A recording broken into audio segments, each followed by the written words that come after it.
It is the E30s out on the circuit for their third race of the weekend, the Castrol BMW Race Series, and once again a very, very packed field. They split this huge entry into two groups. This is the second group. It's over 8 laps, and out into the front already goes Tom Gruten. Now, Tom Gruten, Jeff Story joins us in commentary. Tom Gruten is the scholarship winner. He gets his entry-ships paid. He gets all the knowledge that you need to compete in this car. It's a great promotion for the BMW Drivers Club. Yes, Tom is son of Eddie Gruten, who's any of you have done Targa will know Eddie, and it's a scholarship which he's won, and he's really, really doing well. He's in the middle of the pack at this stage, so he's heading out this group, and at this stage hanging on to a small break from Harvey Gray. So Harvey Gray through in second place, and then it'll be Phil Peterson and Greg Mickelson. As I mentioned, this is the second group. 19 cars, well 18 will face the starter because we haven't got John Thompson. He had a problem earlier on and he won't be taking any further part in this one. So huge fields, as we've always come to expect in the Castrol BMW Race Driver Series. 8 laps, the duration of this race around this 3.2 kilometre circuit. And a great highlight of all this racing is the battles within the battles, Jeff. Yes, it's the sort of racing that you'll find someone to race with at any stage. And you look at these cars, they're very close together. They're usually about a second a lap between the 25 cars that you can get up to on a grid. So they work their way out of the sweeper at the top end of the circuit here at Taupo, through the Fuchs corner and down the front straight, the sound straight. Fastest part of the racetrack. Look at everyone dicing for racing room there. Number 122, Phil Peterson, trying to get his car positioned as they come down into the chase. It is still though Gruten leading it, just drifting out, cutting in from the outside to the inside. Then we go back to 555, and let me see, he's up into second place now. Greg Mickelson, there he is, the sparked digital data car in behind him. Number 122, Phil Peterson, as we said, they flash across the stripe. It's a class that's been going for something like 7 or 8 years, and it just keeps growing and growing and growing, Jeff. I know when it started they struggled to get 10 cars on the grid. The rumours are that you guys have got like 70 registered drivers in this series for the E30s. Yes, that's right, Phil. There'd be 70 registered drivers, but also there's something like 114 cars have been built over time. It's a one-make series, so they're all E30s. You've got 320i's, which are 6-cylinder motor, or M40 4-cylinder single cam 2-valve. At this stage, the 320i's seem to have the upper hand, and Tom Gruten's driving an early model 320i, which is prepared by Peter Ball. Big move coming there from Phil Peterson to try and get up the inside of Mickelson. Well, these two battled long and hard in the preliminary races earlier on here at Taupo. 89 coming into the fray as well. That's Elliot Fuller. Once again, like all the one-make classes in New Zealand motor racing, the regulations strictly controlled. I know they run a controlled suspension package. They run on the Toyo tyres. Oh, that's right. They control suspension with control shocks, King springs, Coney shocks, Toyo tyres, 888s. And the reality is, who's up the front is really based on the better drive. The cars are all controlled. They should all be the same in terms of performance. The 320i's are carrying 100 kilos of extra weight. 318i's slightly lighter, brake better, handle slightly better, but the 320i's have got the power coming down the straight. And you'll see Tom Gruten running out the front there, is slowly pulling away from the field at this stage. And that's an amazing accomplishment. This guy is absolutely brand new to the series. We mentioned that he is the BMW scholarship winner. He's really put on a great show this weekend. He certainly has, and maybe it's a genetic thing, but Eddie Gruten started in a Porsche Targa, tossed it round backwards, and he's learned very much from there, and he's enjoying that. And so he's here today at the Taupo Motorsport track, and he's watching his son lead this field out when we're just about midway through the race at this stage.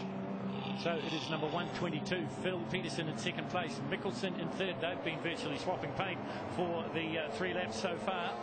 And then we go back to car number 89, that's Elliot Fuller. Harvey Gray, who sat on the front row, just been swapped a little bit there. He's in the yellow car, number 10. Then Jackson Power and Bruce Miller, one of the veterans. Bruce from Whangarei, he gets the long travelling award every time they have a meeting here for the E30s. Yes, we're well supported by Whangarei. There's about 4 drivers that travel down for every meeting. Bruce Miller has just replaced the gearbox in that car. He didn't finish the second race, and that's why he's in the second group. But you'll notice that Bruce has got a very, very good car. He's a very good driver, and he's starting to work his way through the field. And I guess he was sort of one of the originals, wasn't he, when this all came into being, with the likes of Colin Briscoe and Gordon Legg, one of the originals also in the E30 field. I remember going to Pukekohe and they were talking about it, and they said, oh, we hope to have, you know, 15 to 20 on the grid. Yes, it's been a huge expansion, and in most meetings we'll have 2 grids of E30s. At some stage in the initial stages when we had most of the cars, we could have grids up to 35, 2 grids of up to 35. So we've got 70 vehicles at one meeting, plus the Open A and B and the 2-litre series. So sometimes we can have over 100 cars, 110 cars at a meeting. Tom Grooten continues to lead it as they work their way into the Fuchs sweeper at the bottom end of the circuit here at Taupo once again. You see Bruce Miller was catching up onto the back of Harvey Gray, another one of the Whangarei drivers, and he's starting to work his way towards the front, but Tom Grooten at this stage is still leading the field. And it looked like Elliot Fuller had a bit of a moment coming off the sweeper and onto the front straight. That might have opened the door a little bit for Miller. That's Miller, number 17 in the blue car, making his way up the long front straight here at Taupo. Bit of a lock up there as the 122 gets a little bit closer here. Phil Peterson starting to put the pressure on the scholarship winner, Tom Grooten, out in the front. All these cars absolutely pretty near evenly matched. It comes down to a little bit of fine fettling and then driver ability. But Tom Grooten, got to take your hat off to him. Brand new to the series, the scholarship winner. Got to take your hat off to the organisers of the Castrol BMW series as well, to put up the scholarship for this young man, and he's really doing them proud. In fact, if anything, he's starting to pull away. He's still only the second fastest on the track. The fastest man is still Phil Peterson with a 156.3. Grooten's gone through with a 156.4, so it's as close as you like, and that's what we've come to expect in E30 racing. And Jeff, I guess we can talk about the fact that it's a stepping stone, isn't it? It's an introductory class. A lot of people have gone through E30s and gone on to do bigger and better things.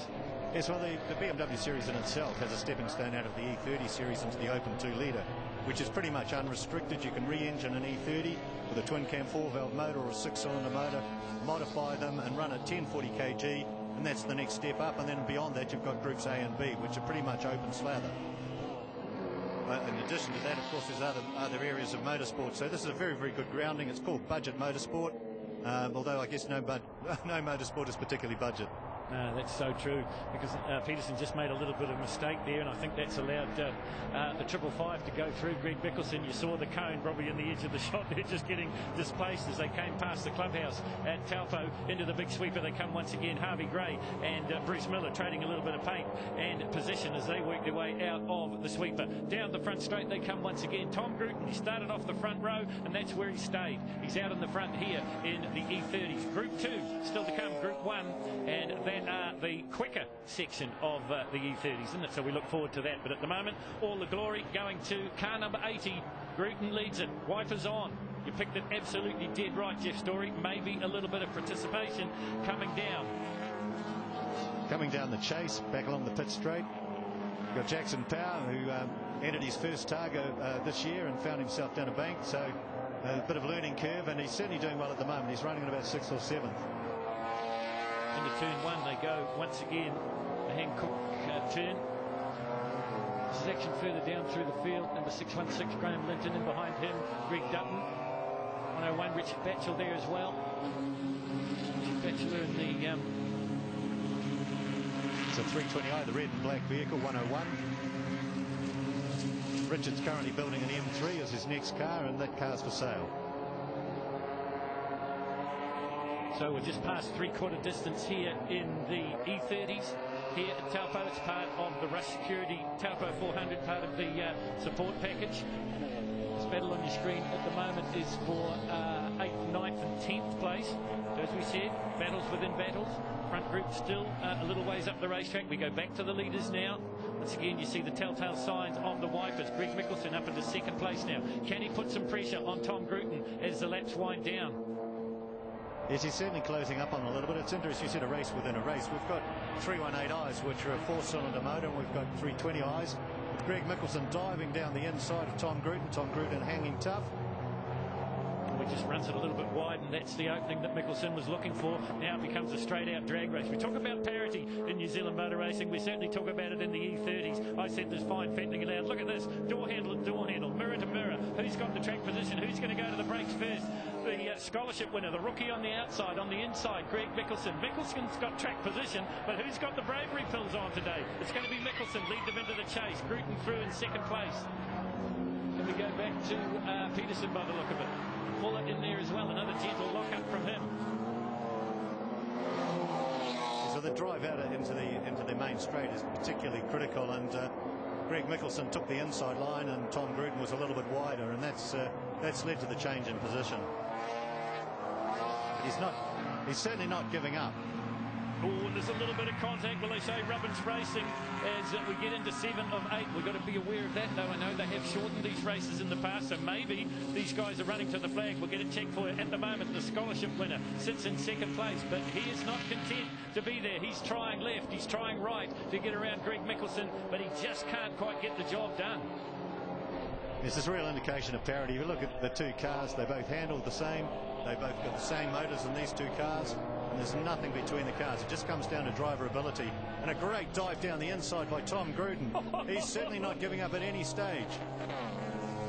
Well, whatever they saw in him to offer him the scholarship, certainly on evidence here tonight, and he goes back into the front. Mickelson's got to recharge, got to regather, see what he can do. Oh, there's a little bit of a feeling going on there, I'm sure of it. Look at the look on the face of Tom Gruden. Side by side, once again, trying to crowd out Mickelson. Mickelson's got track position as they go up into the big sweeper again. The Fuchs turn down into the sound straight. Who's got the better exit? That will be a telling factor at the end of the front straight. Mickelson just looks a little bit more tidy. Gruden just runs it a little bit wide. Does he fall back into the clutches of Phil Peterson? That's him in third place. Bruce Miller coming through as well. Elliott Fuller there too.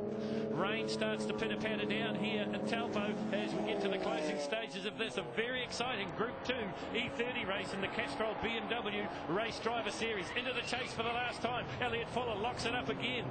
Mickelson's got the advantage he looked for. Absolutely teaming down now as they head through the chase and down the pit straight. Once again, you can see it on the screen. Pouring down here. Last lap board out. Who's it going to be? Is it going to be the rookie, the scholarship winner? Can Gruden do something about it? Will the rain change the situation here on the racetrack with 1 to go, Jeff? Well, certainly Greg's an experienced driver, and Tom's showing great skill and balance. He's got the car a little sideways. He's certainly not giving up at all, and this could well change the situation. Both cars are exactly the same. They virtually handle like little mini M3s. They don't go as fast, but they handle the same. The suspension package is very similar to an M3 E30.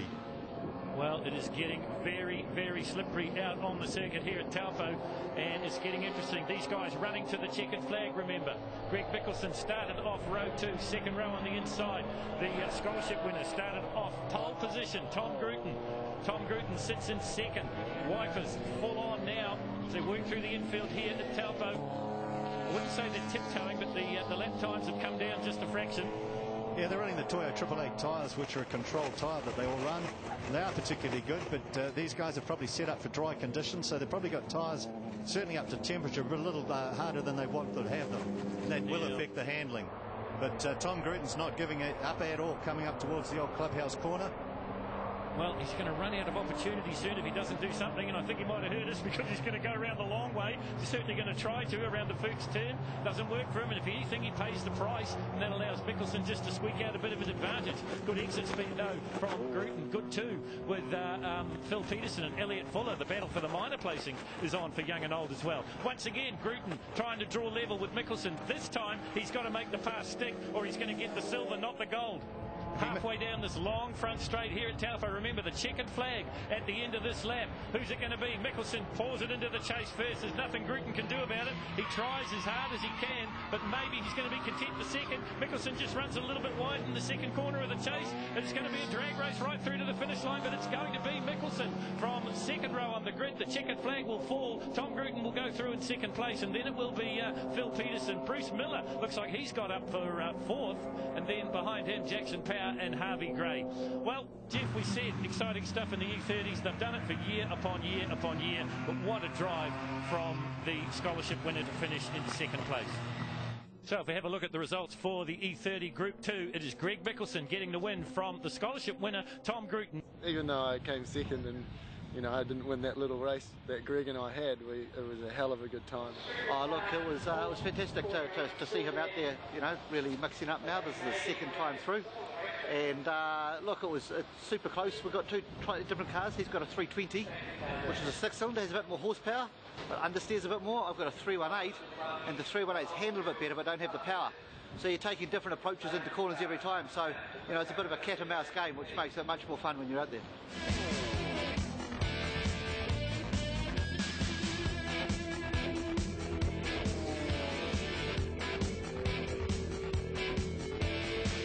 The 2015